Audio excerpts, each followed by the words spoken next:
They said it was just business, that giving up my condo was for the family. But when I refused, my brother poured red wine over my head at his own birthday party. No one said a word, not even my mother. This isn't just a story about a $470,000 condo. It's about what silence hides, and what happens when the quiet one finally stops shrinking. Stay with me. You'll want to hear how it ends. There was a moment, just before the glass tilted, when everything held still. The chandelier above me refracted a warm glow, casting fractured light across the long dining table. Laughter buzzed softly in the background like ambient music, barely masking the conversations about investment portfolios, private schools, and destination birthdays. This was the kind of party my family was known for. Elegant, excessive, and entirely performative. I stood at the edge of the room, clutching a chilled flute of untouched Prosecco, wearing the only tailored dress I owned that wasn't for courtrooms or conferences. My name is Ilara Monroe. I'm 44. I work in internal controls at a mid-sized construction firm in Austin. I analyze contracts and risk for a living, patterns, numbers, motives, and yet somehow I never saw this coming. The room belonged to my brother Spencer, or at least that's what everyone believed. The Highland estate had been in our family for 3 generations. Tonight it hosted his 50th birthday, a curated scene full of silk dresses, leather loafers, and expensive smiles. I had arrived out of duty. That was my first mistake. Why even come if you're going to be difficult?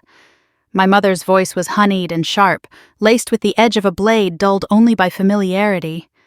I blinked. I'm not being difficult. I said no. That's all. We stood by the sideboard just far enough from the crowd to have a private conversation that wasn't really private. She glanced at her wine, then back at me. You always were the one who couldn't see the bigger picture. By bigger picture, she meant the plan, the family's plan. Consolidate assets, liquidate what we don't use, and most importantly, surrender what's emotionally yours for the sake of collective prosperity. My midtown condo was the target this time, a place I bought with my own money after a decade of living paycheck to paycheck. They saw it as a low-traffic asset. I saw it as the one space in the world that was mine. I'm not transferring the deed, Mother, I said evenly. Before she could respond, Spencer approached. Still refusing to sign, he asked loudly enough to make a few nearby heads tilt in our direction. I mean, it's not like you're even using that place for anything important. I looked him straight in the eyes. I live there, Spencer. He laughed, the forced kind that signals to others that everything's fine when it isn't. You know what?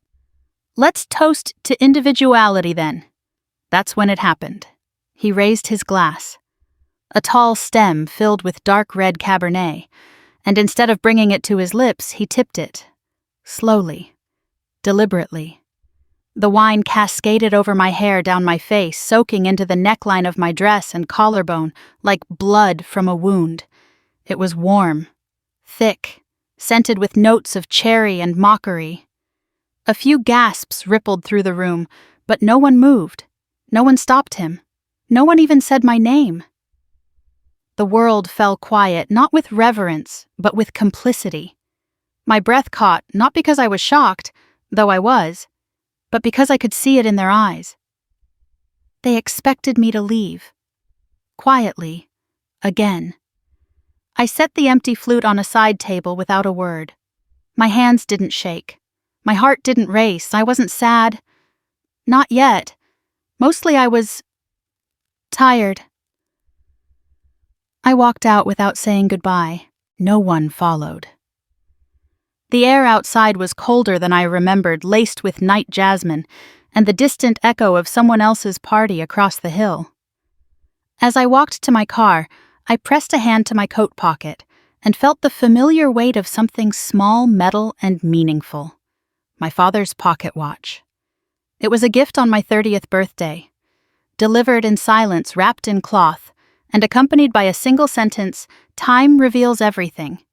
Even now, drenched in wine and silence, the watch ticked inside my pocket, indifferent to the chaos that surrounded me. Tick, tick, tick, a rhythm steadier than my breath, By the time I pulled into the parking garage of my building, my dress had stiffened. My hair smelled like bitterness aged in oak barrels. I took the stairs instead of the elevator. I needed the quiet. I needed the solitude. Inside my apartment, I stripped off the wine-soaked clothes and dropped them into the tub, letting them sit in shame. I turned on the kettle even though I didn't want tea. The sound grounded me. Sitting at the kitchen table, I pulled out the pocket watch and laid it on the wooden surface. It clicked softly, stubbornly alive. Just like me. I should have been humiliated. Maybe I was. But deeper than that, beneath the heat in my cheeks and the stain on my dress, there was a simmering clarity. They hadn't poured wine on me out of rage. They had done it out of certainty. They thought I wouldn't fight, that I would absorb it, fold, leave, like I had every other time. They were wrong. The morning after the party felt like the inside of a snow globe. Everything still muted, unreal. The world outside moved on with its usual rhythm. Garbage trucks groaned. Dogs barked on balconies.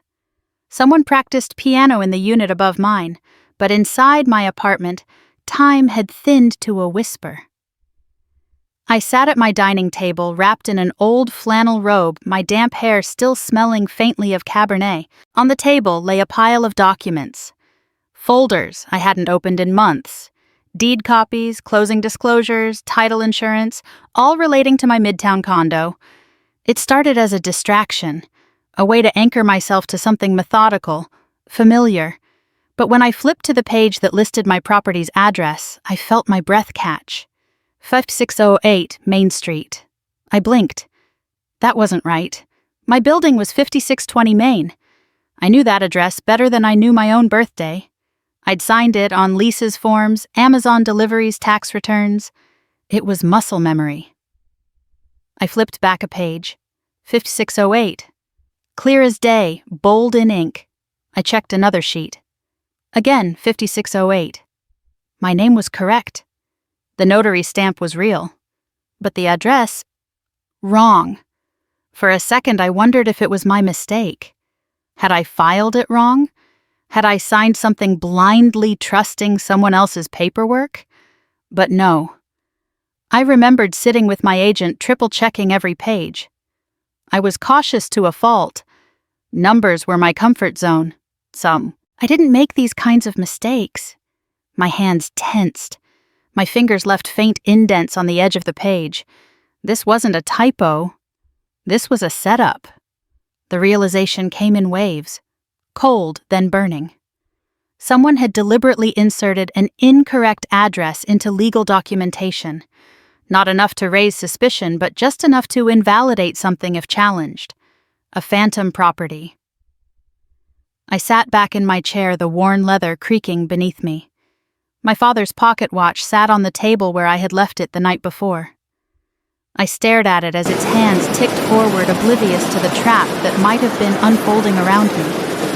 Who would do this? Who stood to gain? And then it hit me. Spencer. Of course, he was the one pushing the asset consolidation idea, the one who'd turned my condo into a topic of public discussion at his party, the one who poured wine over my head like I was a child being punished for defiance. I thought about the way he smiled, wide enough to seem harmless but never warm. About the papers Mom used to shuffle across the kitchen counter asking me to just sign here when I was barely old enough to understand them. About all the times I had chosen to walk away rather than ask questions. But not this time. I picked up my phone and scrolled through old contacts. It took 3 tries before I found the number. Maxine Ellery, attorney at law, retired, but still sharper than most people half her age. Maxine had been my father's attorney confidant and occasional co-conspirator when it came to estate planning.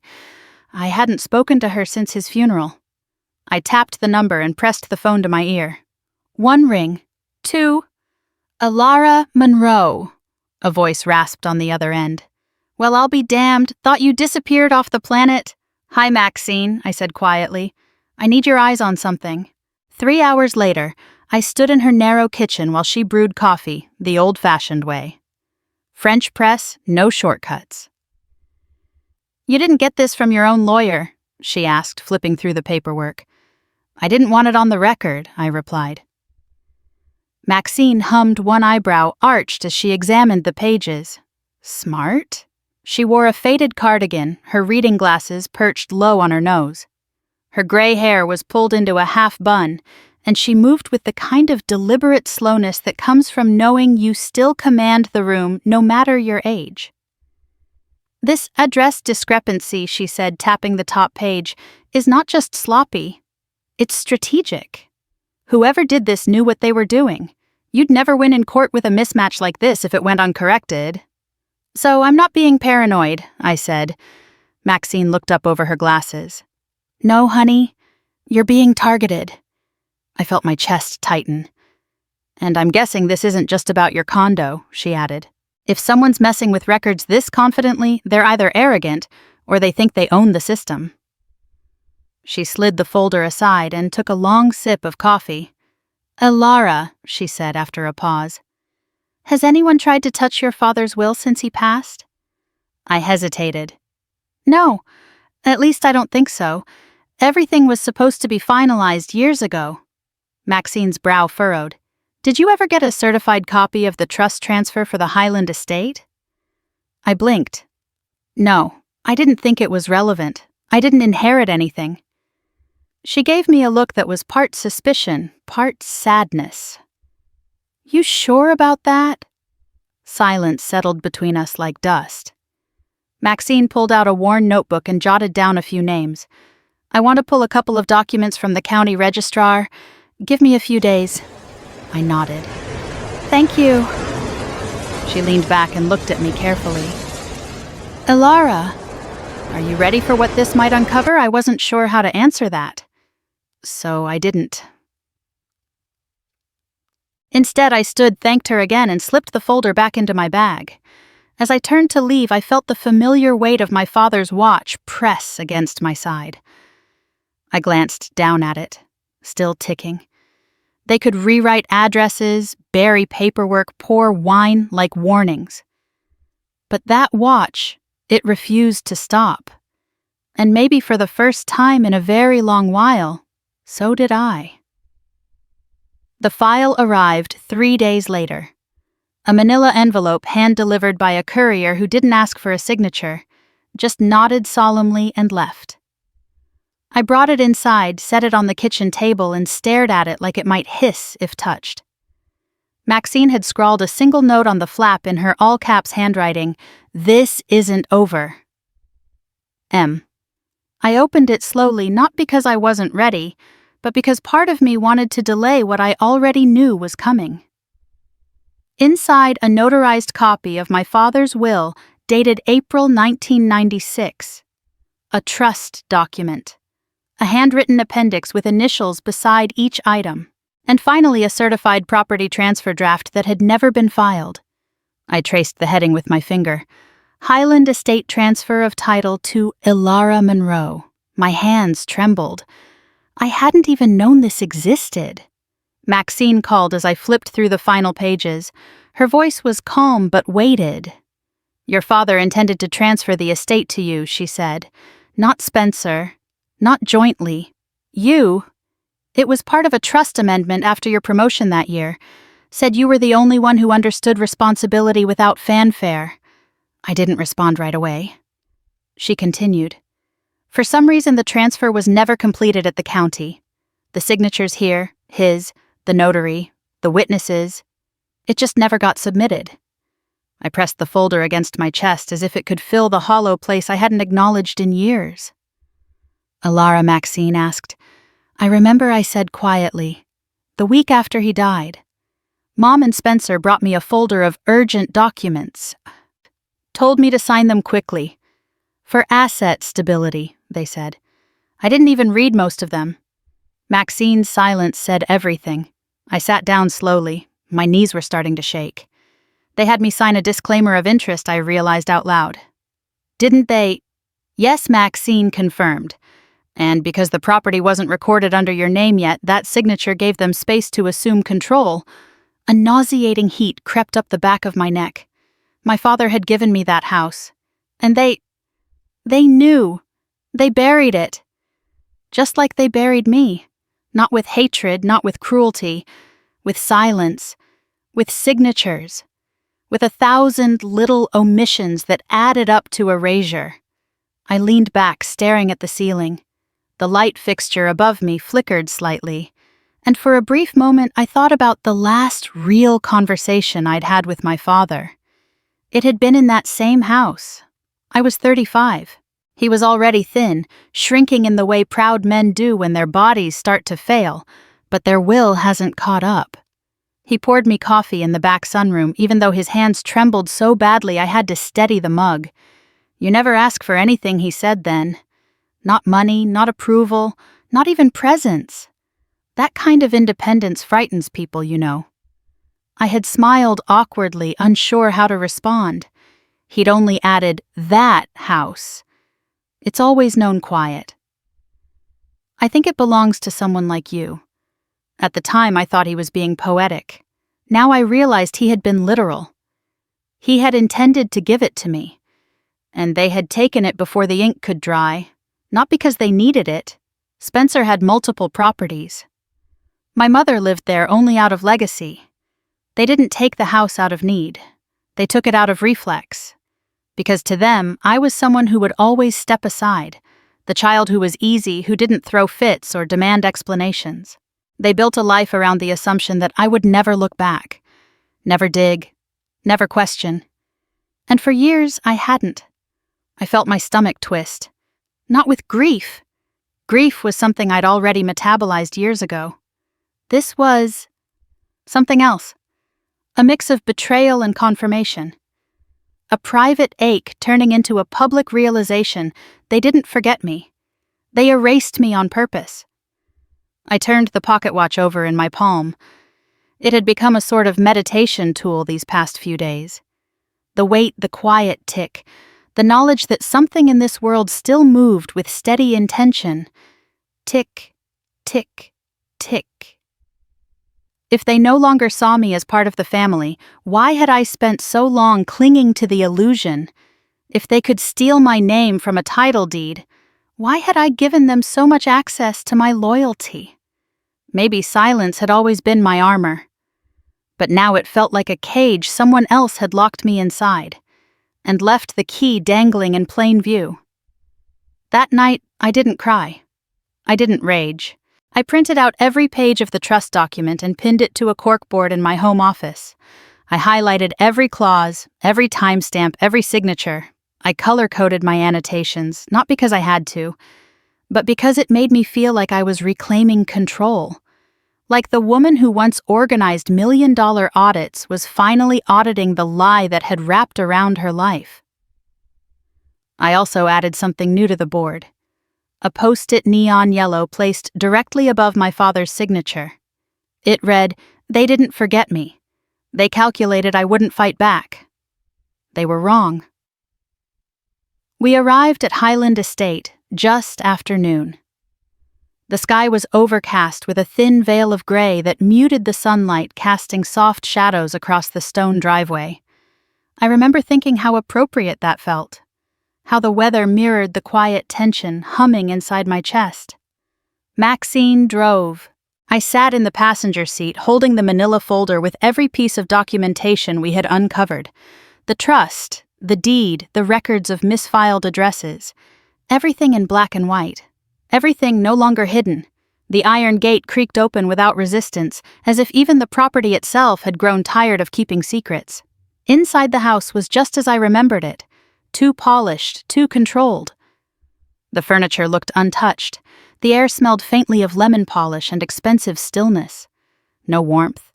No fingerprints. Just stage dressing for a family that had grown very good at pretending. My mother was already seated in the formal sitting room, a silk scarf tied neatly around her neck, fingers laced together like she was posing for a portrait. Spencer stood at the fireplace, arms crossed, jaw set, eyes sharp. "Elara," my mother said first, her tone clipped but not cruel. "We didn't expect you." I looked at Maxine, who nodded slightly. We both took our seats across from them, calm, composed. There was no confrontation planned, no dramatics, just the truth. "I'm not here for a scene," I said evenly. "I'm here to clarify a few things." I opened the folder, slowly laying the documents out with precision on the low glass table between us. Maxine, in her charcoal blazer and pearls, was the picture of quiet authority. This, I said, placing the first page at the center, is a certified copy of Dad's trust amendment from 1996. In it, he transferred full ownership of this property, the Highland estate, to me. My mother blinked just once, but otherwise remained still. Spencer, on the other hand, scoffed audibly. "That's not possible," he said. "I've lived here for over a decade. Dad left this house to the family." "No," Maxine interjected smoothly. "He intended to leave it to Ilara. The transfer was legally drafted, notarized, and witnessed. It was simply never filed. That doesn't invalidate it." Spencer laughed, but there was no humor in it. "So now you're coming back to take it. After all these years of acting like none of this mattered to you." I kept my eyes on him. I never said it didn't matter. I just never thought I had to defend what was already mine. He stepped forward, anger rising like static in the air. "You abandoned this family. You left us to deal with everything, and now you want to play heiress." Maxine raised a hand. "Mr. Monroe, this is not an emotional negotiation. It's a legal clarification. Your sister is the rightful owner of this home." I slid the next page forward. "And here is the audit trail showing how my Midtown condo was manipulated. The property records were altered. Deliberately. You tried to transfer ownership under the guise of family consolidation." My mother exhaled through her nose quietly. She didn't deny it. She didn't argue. She didn't even look surprised. "Why didn't you just come to us?" she asked softly. "We could have talked this through." I met her eyes. "The last time I tried to talk to this family, I walked out covered in red wine. I'm not here to ask permission anymore." The room fell silent. Spencer's fists clenched at his sides. "So what now? You're going to evict your own mother? You're going to toss us out and take over the family home like some villain in a trust fund drama?" I didn't rise to his bait. I didn't need to. I sat back in my chair, voice calm, measured. "I didn't come here to fight," I said. "I came to tell you, I'm done being silent." Spencer opened his mouth, but for once no words came out. I continued. "For years, you made decisions around me, over me, without me. You assumed I wouldn't ask questions, that I didn't care enough to look. And you were right. Until now." I gathered the papers, folding them neatly back into the folder. "This house is mine legally and morally. So is the condo." "I'm not interested in revenge, Spencer. I'm interested in reclaiming what should never have been taken." Maxine stood. "We'll follow up with formal notices by the end of the week. We're open to mediation, but make no mistake, this will be resolved." Spencer turned away, muttering something under his breath. My mother remained seated, lips pursed, eyes somewhere far behind me. "I loved this family," I told her quietly, "but I won't keep shrinking to fit into a space that was never meant for me." And with that, I rose. No shouting, no tears, just truth. As Maxine and I stepped out into the gray afternoon, the wind stirred the trees along the drive. The air smelled of rain and renewal. In my coat pocket, the watch ticked steadily. And for the first time in a very long time, I didn't feel invisible. The days that followed were quiet in the way only confrontation can make them, unnervingly still.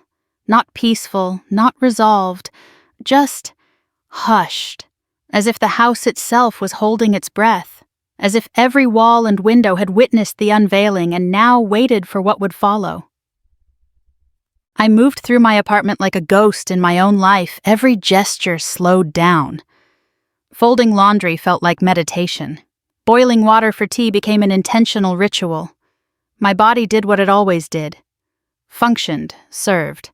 But my mind had cracked open and everything inside it spilled backward. Memories came in fragments, uninvited, but insistent. I remembered being 8 years old, watching from the hallway as my mother bent over Spencer's homework, correcting his math in the margin with a red pen. He cried because he got a B. I watched silently from behind the door, clutching the worksheet I'd finished early that morning with a perfect score.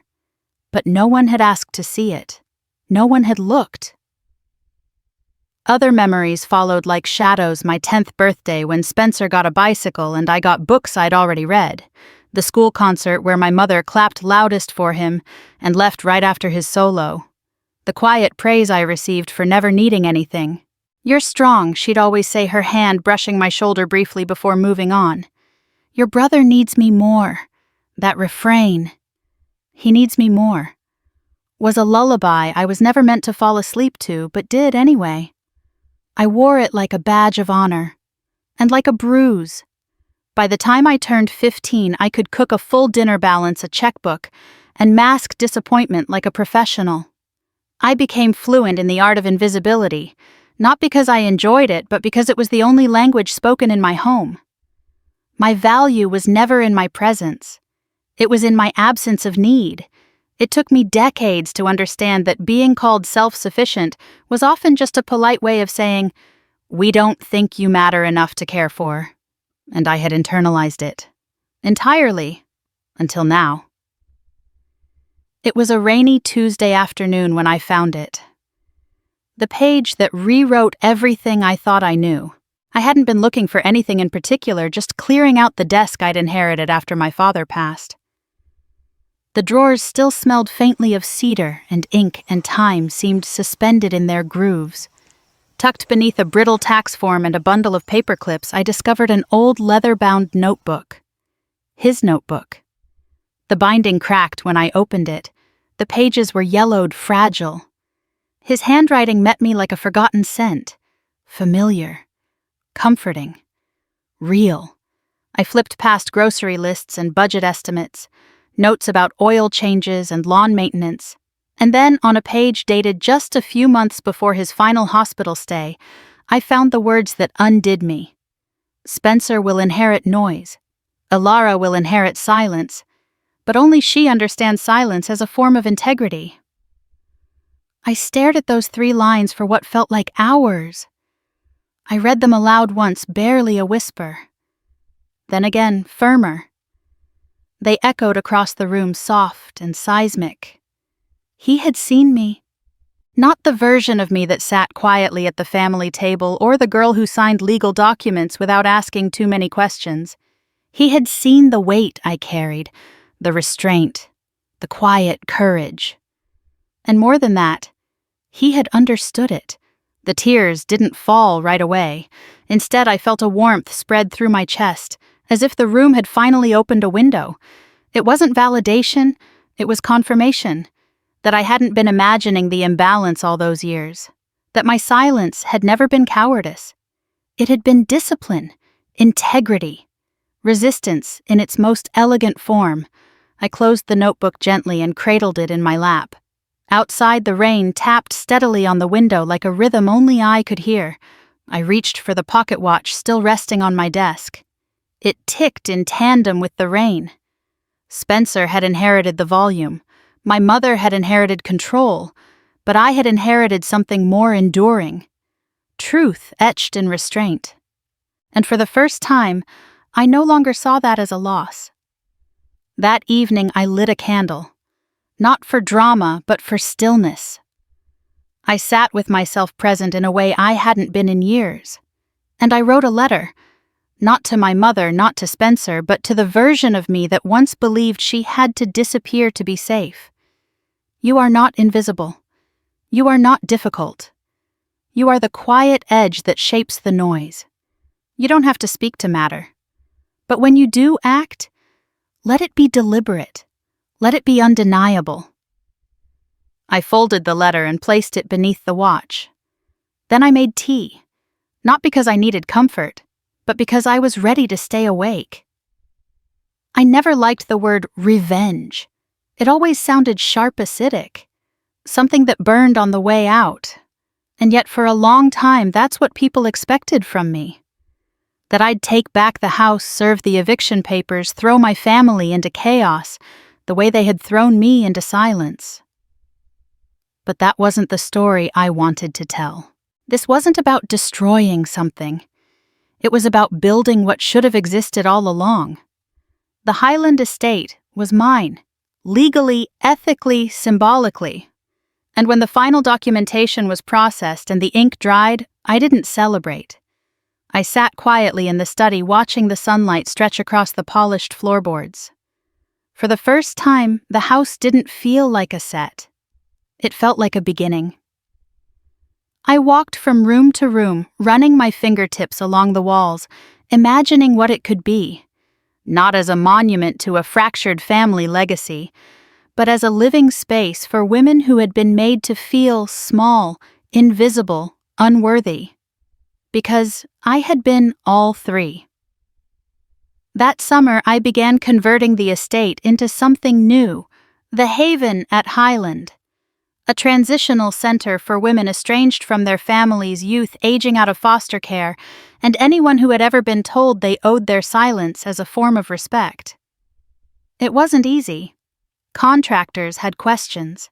Neighbors were suspicious. Permits took time. But I kept showing up, kept building, kept saying yes to something better. Maxine stayed on to help as legal counsel and quiet cheerleader. We restructured the property under a community trust. Donations started small, mostly from people who'd heard whispers of what we were doing, but slowly the energy shifted. Word spread, volunteers came. We cleared out the formal dining room and turned it into a resource center with computers, job boards, and fresh coffee brewing every morning. The upstairs bedrooms, once guest rooms filled with unused linens, became soft landings for women who had nowhere else to sleep.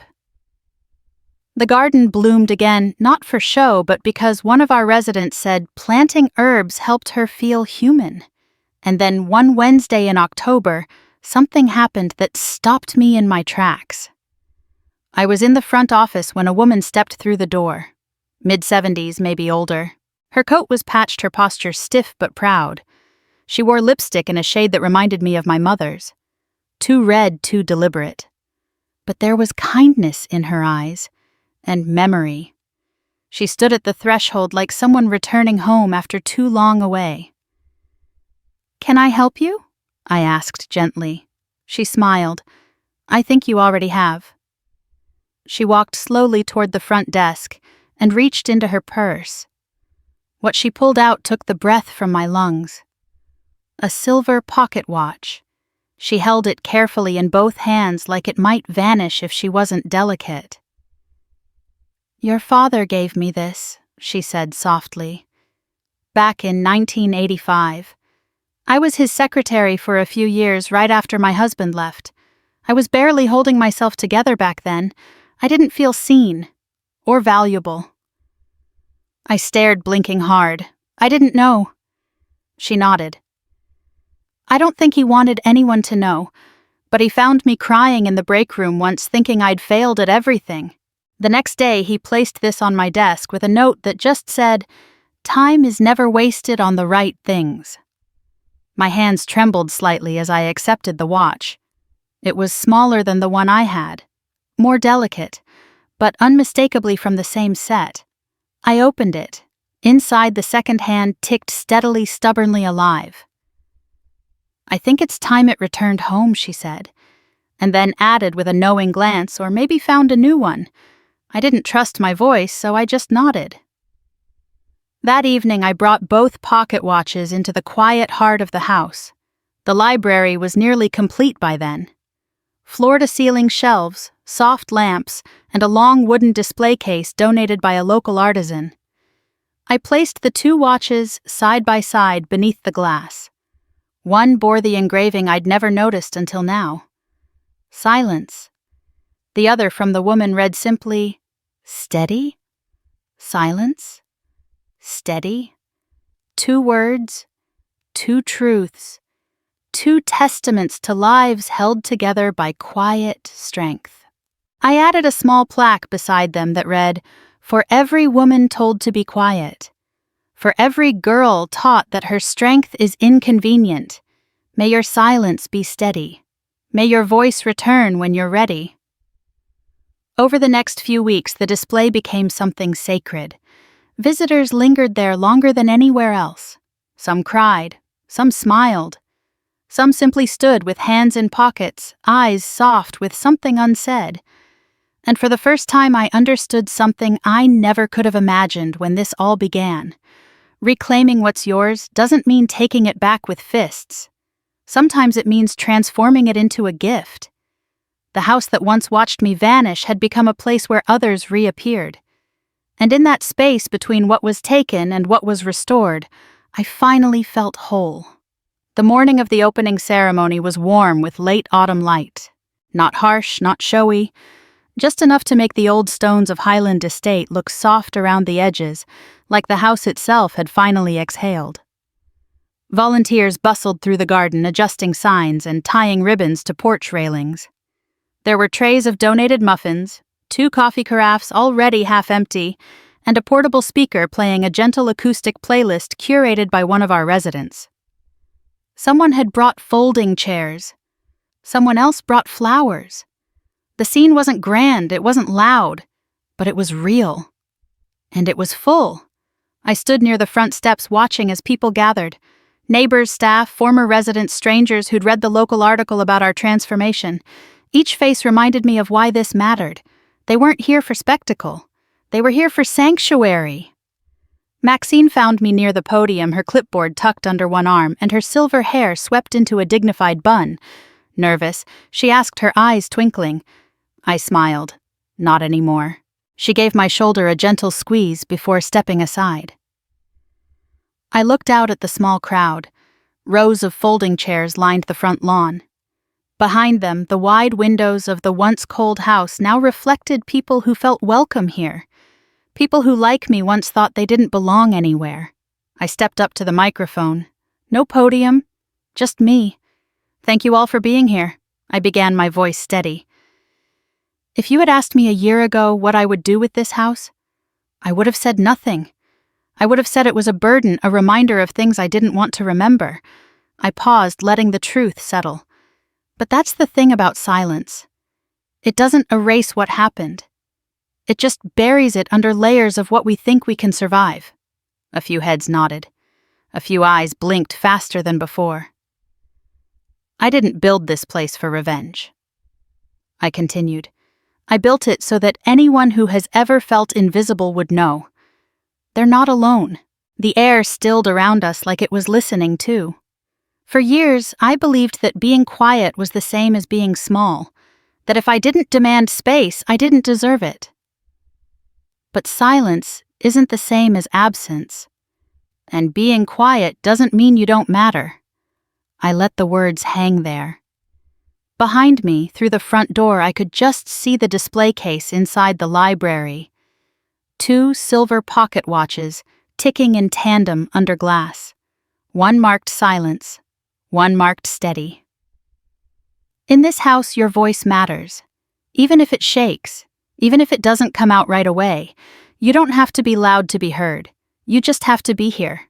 Applause followed. Not thunderous, not theatrical. Just kind. Earnest. Enough. When I stepped down from the mic, Maxine embraced me briefly. That she whispered was exactly what needed to be said. Later, as guests filtered through the house for tours and warm drinks, I wandered out to the back porch to catch my breath. That's when I saw her. She couldn't have been more than 16. Thin hoodie, scuffed shoes, a duffel bag at her side. Her hands were in her sleeves, her eyes fixed on the garden path like she was unsure she'd really made it this far. One of our staff was speaking with her softly. Then she looked up. Right at me. I approached gently, not wanting to startle her. She hesitated, then stepped forward, and without a word wrapped her arms around me. I felt it instantly, the kind of hug that wasn't about me but about everything she couldn't say out loud yet. I held her tightly, silently, until she finally whispered, You're proof that silence doesn't mean defeat." I blinked back the tears that rose suddenly, not out of sadness, but something deeper. Something close to grace. I looked her in the eyes. Neither does starting over. She smiled, then small and lopsided, but real. One of the staff ushered her inside to find a room, a blanket, and a little peace. I stood there for a long moment, hands still warm from the embrace. Mom hadn't come. No email, no card, just absence as expected. Spencer had resigned from the board of the family company weeks earlier, quietly with a press release that cited a desire to pursue new projects. I didn't read it twice. I didn't need to. I had let go. They no longer lived rent-free in my heart. I didn't need them to apologize. I didn't need them to understand. Their absence wasn't an open wound anymore. It was a healed scar, smooth and quiet. By afternoon, the light had shifted again. Gold now gentle and soft through the trees. The ceremony ended. The guests began to leave. But the house didn't empty. It remained full. Of presence, of new beginnings, of the invisible becoming seen. And me, I wasn't angry, I wasn't triumphant. I was simply here. The office at the back of the house was never meant to be mine. When I first inherited the estate, I had considered tearing out the dark wood paneling and removing the old brass lamp that flickered if you leaned too far to the left. But I kept it all. Not out of nostalgia, but because I understood something now. Some rooms carry memory, not in things, but in light. That evening, the light came in at an angle, slanting through the tall windows, dust suspended in the warm gold, like a quiet reverence. The sunlight rested gently on the wall above my desk, where I had placed the only photo I'd chosen to frame in this room. My father smiling faintly, standing beside a younger me in front of the garden hedge. Between us, blurred but visible, was the Highland estate behind. Beneath the photo, the glass display case shimmered softly. Inside it sat the 2 silver pocket watches, one engraved with silence, the other steady. They ticked in soft synchronization side by side. One belonged to him. The other came from the woman he'd once saved with kindness and time. I reached for my notebook, leather-bound, well-used, filled with marginalia and scribbles that only I could read. There were no more court filings in it, no battle plans, no timelines, just thoughts. And as I opened it to a blank page, I let the pen move. I didn't retaliate. I just stopped bowing. And I believe that's enough to make you proud. I paused after the final period, letting the words settle. They didn't burn. They didn't cry out for justice. They simply rested, like me. The house no longer felt like a battlefield or a tomb of memories. It felt lived in, changed, claimed, not with anger but with care. The hallway outside the office hummed with distant movement. Laughter, a door creaking open, someone asking where to find tea. A rhythm of life that not long ago would have been unthinkable inside these walls. I stood and walked to the window. Below, the front lawn glowed with the last light of day. The flower beds had been replanted. The pathway was swept clean. 2 teenage girls were chalking quotes on the stone near the porch. I couldn't read the words from here, but I could see the curves of their smiles. From my vantage point, the Highland estate didn't look like a mansion anymore. It looked like a home, for many. There was a soft knock at the office door. I turned as it opened just a few inches. "Can I still sign up to help?" a woman asked, her voice unsure but warm. She stepped inside slowly, the kind of slow you use when you're not quite sure you belong. Mid-40s, maybe salt streaking through her hair.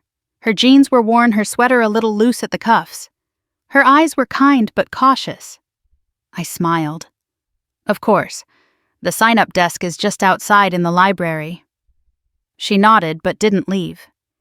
Instead, she looked around the room, her gaze landing on the photo, then on the glass case. And when she stepped forward, I noticed something that made my breath catch. On her wrist was a silver watch. Worn. A little scuffed. Its second hand ticked slowly like it was tired but still determined to keep going. She followed my eyes and smiled, touching it gently with her opposite hand.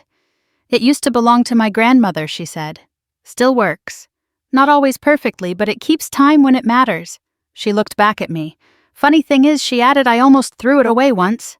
Thought it was broken. Turns out it just needed winding. Some things don't stop. They just wait." I couldn't speak for a moment. Instead, I offered my hand. She shook it firmly, like someone ready to begin again. As she turned to go, she ran her fingers lightly across the registration table just outside the office, then picked up a pen. I watched as she wrote her name, slowly pressing the letters with quiet care. Then she placed both hands flat on the surface and closed her eyes for just a second. When she opened them, she smiled. And then she was gone. Off to meet someone, help someone become part of something. I stood in the doorway, hands in my pockets, the ticking of the 2 watches echoing faintly behind me. Not every story ends with a grand conclusion. Some simply drift into steadiness, into calm, into rooms once heavy with silence, now full of purpose. I hadn't screamed, I hadn't demanded retribution, I had simply refused to disappear. And that I finally understood was enough. If you've ever felt like the quiet one in the room, the one who held everything together while no one noticed, or if you've ever been told that your silence meant weakness, then maybe like Alara, you know the strength it takes just to stay. Have you ever rebuilt yourself from something that once tried to erase you? Have you ever turned your pain into something greater? Something healing?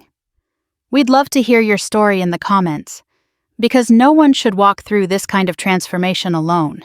And if Alara's journey moved you, if it reminded you that being silent doesn't mean being powerless, then don't forget to subscribe, hit the bell icon, and share this video with someone who might need it.